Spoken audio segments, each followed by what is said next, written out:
Donc en fait, j'ai bien accepté de témoigner parce que j'ai la conviction qu'avec le groupe d'agriculteurs avec qui je travaille sur ces thèmes-là, on arrive à avancer, à agglomérer des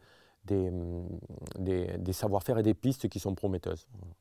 Alors ce que j'attends de la journée, c'est précisément que les gens soient interpellés un petit peu et voient qu'il y a vraiment des solutions et donc se rapprochent un petit peu du GAP ou d'autres structures pour travailler ensemble pour avancer un petit peu plus vite.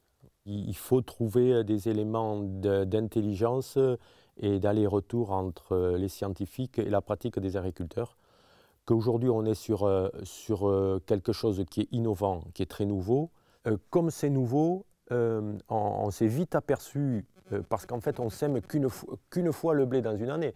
Donc s'il faut attendre un an pour attirer un renseignement, donc là on s'est vite aperçu qu'il faut travailler à plusieurs et puis aller chercher les informations à droite à gauche, recroiser, solliciter, mettre l'effervescence. Comme dans un sol, il faut vraiment qu'il y ait de la vie, quoi.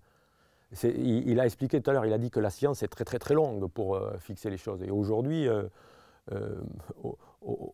sur quelque chose de nouveau, c'est bien cette effervescence sur le terrain qui permet d'avancer vite. Et comme il l'a dit après, M. Sartou, c'est que après, la science, elle pourra valider des choses qu'on aura déjà identifiées, quoi.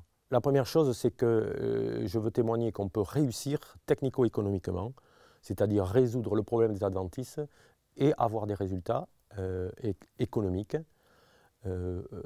Voilà, c'est ma contribution aujourd'hui. Et puis après, essayer de témoigner des diverses pistes qui ont permis ces petits résultats qu'on commence à avoir. On n'est pas à l'abri d'une fausse piste, de paramètres qui fait qu'on n'a pas encore assez accumulé de réussite pour pouvoir être un petit peu trop affirmatif, quoi, voilà. Par contre, l'agriculture-conservation, elle a vraiment joué ce rôle-là et elle le joue, elle va continuer à le jouer.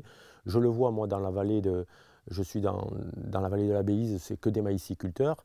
Il y en a un qui a commencé par mettre des féveroles il y a 4 ans. Un an après, il y en avait 2. 3 ans après, il y en avait 6. Et maintenant, presque tous, ils l'ont fait. Pourquoi? Parce que quand ils ont pris leur charrue après, ils ont vu le sol, il était pareil, pas pareil vraiment, ils ont touché la différence. Et là, ça les a bougés, vraiment, ça les a interpellés. Et donc là, je pense qu'ils sont décloisonnés. Dans leur tête, est rentrée l'idée qu'il peut y avoir autre chose que la violence de la mécanique et de la chimie. Il y a le vivant qui a une force considérable et il faut aller chercher ces forces-là, quoi. Et donc c'est bien l'agriculture-conservation qui amène les agriculteurs vers le vivant.